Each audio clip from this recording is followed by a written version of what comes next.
മൗലവി അസ്സലാമു അലൈക്കും. വലൈക്കും അസ്സലാം വറഹ്മത്തുള്ളാ. കഴിഞ്ഞ വീഡിയോയിൽ നമ്മൾ ചോദിച്ചതിൻ്റെ ബാക്കി ചില സംശയങ്ങളാണ് ചോദിക്കുന്നത്. കർബലയുമായി ബന്ധപ്പെട്ട് മുഹറം 1 മുതൽ 10 വരെയുള്ള താങ്കളുടെ പ്രഭാഷണങ്ങളൊക്കെ ഞാൻ ശ്രദ്ധിച്ചു. അതിലെ ചില സംശയങ്ങൾ എനിക്കുണ്ട്. അതിനെക്കുറിച്ച് ചോദിക്കാനാണ് ഇന്ന് ഞാൻ വന്നിരിക്കുന്നത്. തീർച്ചയായിട്ടും സംശയങ്ങൾ ചോദിക്കണമല്ലോ. അതിലൊന്ന്, ഈ സ്വഹാബികൾ ആരാണ്? മുആവിയയും അബൂ സുഫിയാനൊക്കെ സ്വഹാബികളായിരുന്നോ? ഇത് വളരെ പ്രധാനപ്പെട്ട ഒരു സംശയമാണ്. പ്രവാചകൻ്റെ പേരിൻ്റെ കൂടെ എണ്ണപ്പെടുന്ന എല്ലാ പേരുകളും സഹാബി എന്ന ഒറ്റ ഗണത്തിലാണ് സാധാരണ ആളുകൾ ഉപയോഗിച്ചു വരുന്നത്. അങ്ങനെയാണ് അവർ പഠിപ്പിക്കപ്പെടുന്നത്. യഥാർത്ഥത്തിൽ സാങ്കേതികമായി അഹ്ലുസുന്നത്ത് വൽ ജമാഅത്ത് എന്ന് പറയുന്ന വിശ്വാസധാര ഉണ്ടാക്കിയിട്ടുള്ള ഒരു നിർവചനം അനുസരിച്ച് നബിയെ വിശ്വാസിയായി കണ്ട എല്ലാവരും സഹാബി എന്ന് വിളിക്കപ്പെടും. അത് സഹാബി എന്ന് വിളിക്കപ്പെടും എന്ന് മാത്രമേ ഉള്ളൂ. പ്രവാചക ശിഷ്യൻ എന്ന അർത്ഥത്തിൽ സഹാബി എന്ന് വിളിക്കണമെങ്കിൽ അതിന് മറ്റു ചില മാനദണ്ഡങ്ങളും യോഗ്യതകളുമുണ്ട്. അത് റസൂല് തന്നെ പറഞ്ഞതായിട്ട് നമുക്ക് കാണാം. ഒരിക്കൽ ഖാലിദ് ബിൻ വലീദും അബ്ദുറഹ്മാൻ ബിൻ ഔഫും തമ്മിലുണ്ടായ ഒരു പ്രശ്നം, മദീനയിൽ വെച്ചുണ്ടായ അവർ തമ്മിലൊരു വാക്ക് തർക്കത്തിൽ നബി ഖാലിദിനോട് പറയുന്നുണ്ട്, എൻ്റെ സഹാബിയെ നീ ചീത്ത പറയുന്നോ? അപ്പൊ ഖാലിദ് ചോദിച്ചു, ഞാൻ നിങ്ങളുടെ സഹാബിയല്ലേ? അല്ല, നീ തുലക്ക ആണ് എന്ന് പറയുന്നുണ്ട്. അപ്പോ ഇതിൽ നിന്ന് വ്യക്തമാണ് പ്രവാചകൻ തന്നെ പ്രവാചകന്റെ സഹാബികളെ വ്യത്യസ്ത രീതിയിലായിരുന്നു കണ്ടിരുന്നത്. അങ്ങനെ കാണാൻ കഴിയുമായിരുന്നുള്ളൂ. ഇപ്പോൾ ഖുർആൻ തന്നെ പറയുന്നുണ്ട്, വസാബിഖൂന സാബിഖൂൻ ഉലൈക്കൽ മുഖറബൂൻ. ആദ്യം ഉള്ള ആളുകൾ, നബിയുടെ ഏറ്റവും പ്രയാസമേറിയ ഘട്ടത്തിൽ പ്രവാചകന്റെ കൂടെ നിന്നിട്ടുള്ള ആളുകൾ,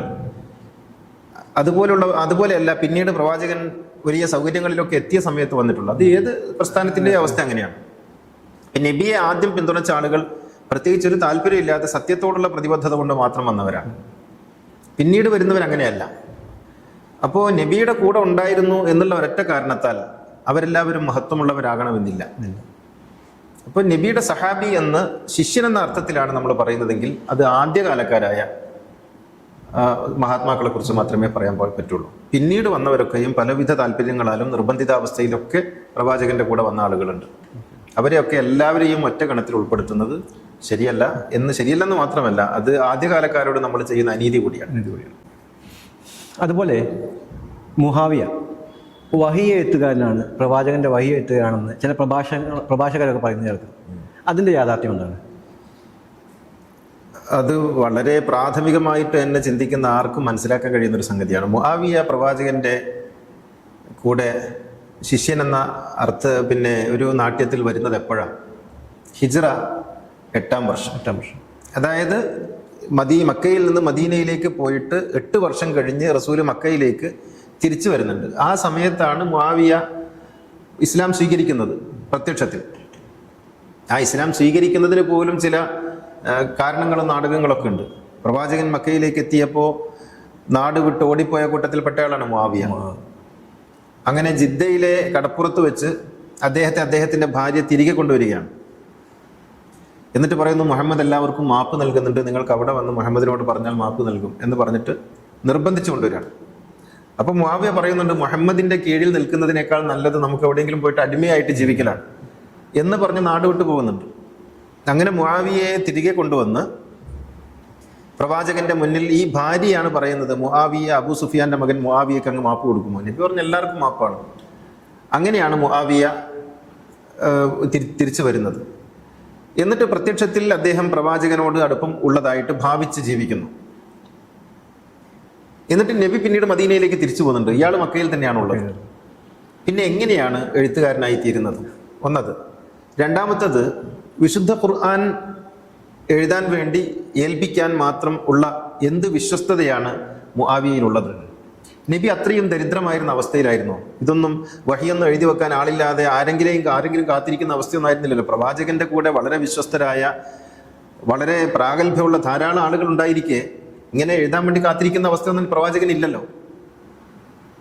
ഈ 8-ാം വർഷത്തിന് ശേഷം പിന്നീട് മുആവിയ മദീനയിലേക്ക് സ്ഥിരമായി നിൽക്കാൻ പോകുന്നത് ഹജ്ജ് കഴിഞ്ഞിട്ടാണ്, റസൂലിന്റെ ഹജ്ജ് കഴിഞ്ഞിട്ടാണ്. പിന്നെ നബി ആകെ 2-3 മാസം ജീവിച്ചത്. അപ്പൊ എപ്പോഴാണ് ഇയാൾ വഹി എഴുതിയത്? എപ്പോഴാണ് ഇയാൾ മദീനയിലേക്ക് വന്നത്?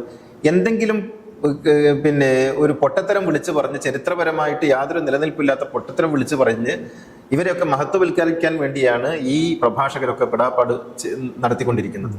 മുആവിയ ഒരു വഹിയും എഴുതിയിട്ടില്ല. വഹി എഴുതാൻ മുആവിയെ റസൂൽ ഏൽപ്പിച്ചിട്ടില്ല. വഹി എഴുതാൻ ഇഷ്ടംപോലെ ആളുകൾ പ്രവാചകന്റെ കൂടെ തന്നെ ഉണ്ടായിരുന്നു.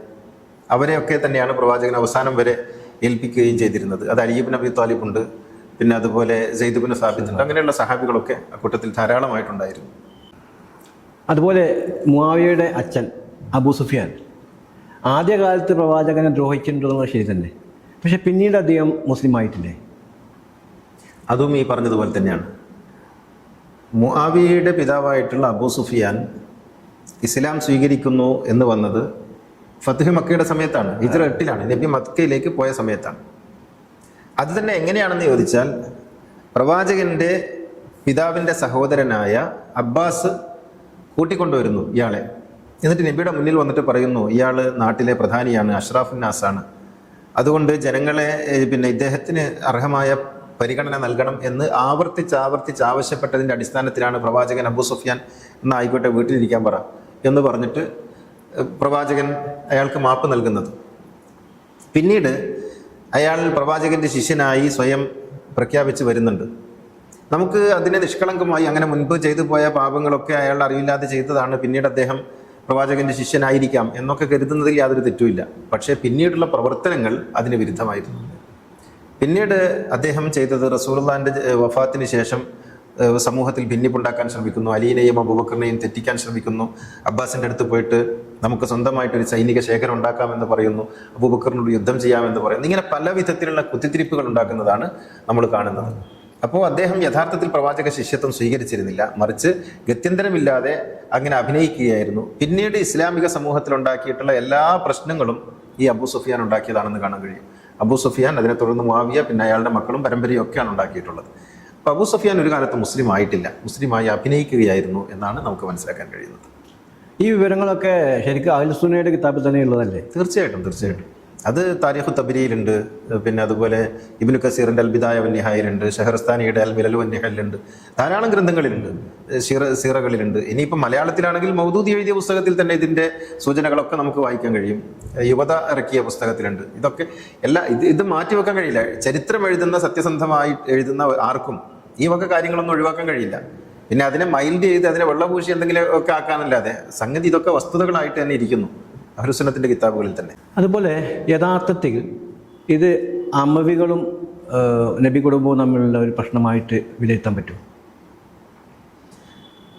അങ്ങനെ അതിന് 2 തലങ്ങളുണ്ട്. ഒന്ന്, നബിയുടെ കുടുംബവും അതായത് ഹാഷിമികളും ഈ അബൂ സുഫിയാന്റെ കുടുംബമായിട്ടുള്ള അമവികളും തമ്മിൽ വലിയ ശത്രുത മുമ്പേ ഉണ്ടായിരുന്നു.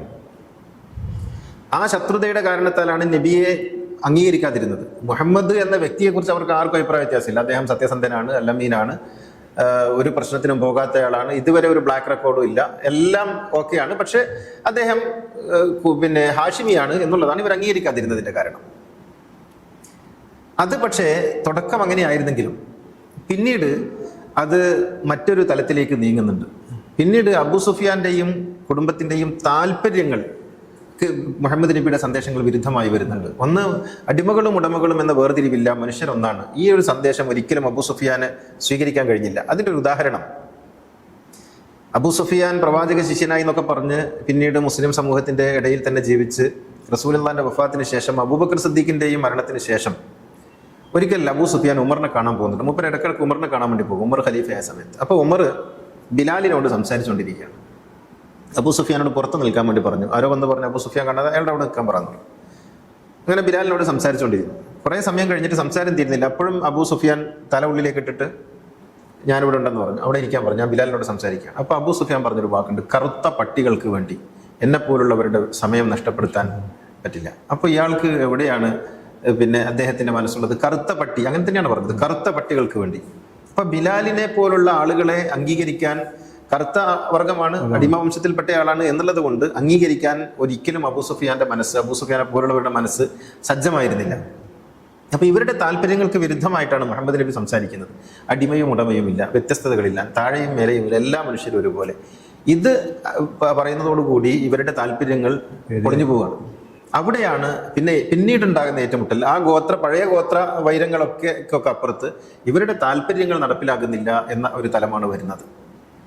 അങ്ങനെയാണ് പിന്നീട് ഇതിൻ്റെ നേതൃസ്ഥാനത്തേക്ക് ഇവരെത്തിപ്പെടുകയും കയറിപ്പറ്റുകയും എന്നിട്ട് റസൂല് പറഞ്ഞ ഓരോന്നിനെയും പൊളിച്ച് കൊണ്ടുവന്ന് ഇവരുടേതായ ഗോത്ര ആചാര സമ്പ്രദായങ്ങൾ ഇസ്ലാമിനകത്ത് ഇസ്ലാമിക നിയമങ്ങൾ എന്ന പേരിൽ നടപ്പിലാക്കുകയും ചെയ്യുന്നത്. അപ്പോൾ ആദ്യകാലത്ത് നബി കുടുംബവും അമ്മവികളും തമ്മിലുള്ള പ്രശ്നമായിരുന്നുവെങ്കിൽ പിന്നീട് അത് തീർത്തും താല്പര്യങ്ങൾ തമ്മിലുള്ള ഏറ്റുമുട്ടലുകളായി മാറുന്നുണ്ട്. ഇങ്ങനെയൊക്കെ ആണെങ്കിലും ഇതൊക്കെ പ്രവാചകൻ്റെ പല ശിഷ്യന്മാർക്കും അറിയാതെ ഇവരെങ്ങനെയാണ് വന്നതെന്ന്. എന്നിട്ടും ഇവരെങ്ങനെയാണ് മുസ്ലിം ഉമ്മത്തിൻ്റെ നേതൃസ്ഥാനത്തേക്ക് വന്നത്? ഇത് രാഷ്ട്രീയ ഗിമ്മിക്കുകൾ അറിയാവുന്ന ആളുകൾ എക്കാലത്തും ചെയ്യുന്നൊരു രീതിയുണ്ട്. അവർ ഡയറക്റ്റ് എതിർക്കുന്നതിന് പകരം അതിൻ്റെ ആളായി നിന്ന് പിന്നെ അതിനുള്ളിൽ വെച്ച് അട്ടിമറിക്കുക എന്നുള്ളതാണ് എക്കാലവും ചെയ്തിട്ടുള്ളത്. കമ്മ്യൂണിസത്തിൽ സംഭവിച്ചിട്ടുള്ളത് അതാണ്. നാരായണഗുരുവിൻ്റെ ദർശനത്തിൽ സംഭവിച്ചിട്ടുള്ളത് അതാണ്. നാരായണഗുരുവിനെ പറഞ്ഞ ആശയങ്ങൾക്ക് വിരുദ്ധമായ താല്പര്യങ്ങൾ കൊണ്ടു നടക്കുന്ന ആളുകൾ നാരായണഗുരുവിൻ്റെ പ്രസ്ഥാനത്തിൻ്റെ തലപ്പത്തേക്ക് വരുന്നു. അങ്ങനെ മദ്യം ഉണ്ടാക്കരുത്, കൊടുക്കരുത്, കുടിക്കരുത്, അത് വിഷമാണ് എന്ന് പറഞ്ഞ് പഠിപ്പിച്ച ഗുരു, ആ ഗുരുവിൻ്റെ പ്രസ്ഥാനത്തിൻ്റെ തലപ്പത്ത് മദ്യ വ്യവസായി ഇരിക്കുന്നത് എങ്ങനെയാണ്? അപ്പോൾ ഇതുപോലെയാണ് താല്പര്യക്കാർ അതിൻ്റെ മുന്നിലേക്ക് വരുന്നു. അവർക്ക് രാഷ്ട്രീയ ഗിമ്മിക്കുകൾ അറിയാം. ഈ ഗുരുക്കന്മാരുടെ പ്രധാന ശിഷ്യന്മാർക്ക് ഇത്തരത്തിലുള്ള വക്രമായ കളികളൊന്നും പക്ഷേ ഉണ്ടാവില്ല. അവർ നേർക്കുനേരെ ചിന്തിക്കുന്നു, നേർക്കുനേരെ പോകുന്നു, എല്ലാവരെയും വിശ്വസിക്കുന്നു. പക്ഷേ ഇവര് ഉദ്ദേശം തന്നെ ഇതിനെ എങ്ങനെയെങ്കിലും ഇതിനകത്ത് കയറി പറ്റണമെന്നാണ്. അവരതിനുള്ള അടവുകൾ പയറ്റുന്നു, തന്ത്രങ്ങൾ മെനയുന്നു, അങ്ങനെ അതിനകത്തേക്ക് കയറി പറ്റുന്നു. സ്വാധീനിക്കേണ്ടവരെ സ്വാധീനിക്കുന്നു, ഭീഷണിപ്പെടുത്തേണ്ടവരെ ഭീഷണിപ്പെടുത്തുന്നു, കൊല്ലേണ്ടവരെ കൊല്ലുന്നു, ഇല്ലാതാക്കേണ്ടവരെ ഇല്ലാതാക്കുന്നു. എന്നിട്ട് ഇതിൻ്റെ മുന്നിലേക്ക് കയറി ഇവർ അധികാരം പിടിച്ചെടുക്കുന്നു. അപ്പോൾ ഈ പ്രവാചക ശിഷ്യന്മാരൊക്കെ ഒന്നുകിൽ ഒതുങ്ങിപ്പോകുന്നു, അല്ലെങ്കിൽ അവരെ ഒതുക്കുന്നു, അവർ സ്വയം വിട്ടുമാറി നിൽക്കുന്നു. പിന്നീട് ഇവരായിരിക്കും അതിൻ്റെ അധികാരികൾ, ഹൈജാക്ക് ചെയ്യും. അങ്ങനെയാണ് മുആവിയയും അബൂ സുഫിയാനൊക്കെ ഇതിൻ്റെ തലപ്പത്തേക്ക് വരുന്നത്. ആദ്യ കാലഘട്ടങ്ങളിൽ അവർ ചെറിയ രീതിയിൽ ഗ്രൂപ്പുകൾ ഉണ്ടാക്കുന്നു.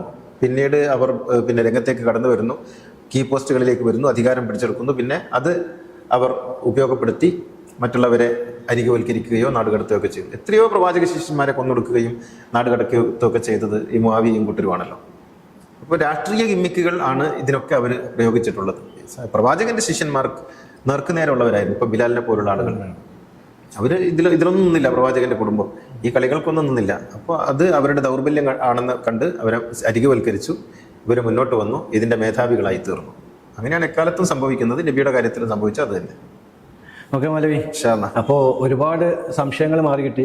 ഇത് എൻ്റെ മാത്രം സംശയമല്ല, മൗലവിയെ ശ്രമിക്കുന്ന ആർക്കും ഈ സംശയങ്ങളൊക്കെ വരാം. തീർച്ചയായിട്ടും ഇനിയും ഒരുപാട് സംശയങ്ങളുണ്ട്. നമുക്കിരിക്കാം, അടുത്ത പ്രാവശ്യം ഇരിക്കാം.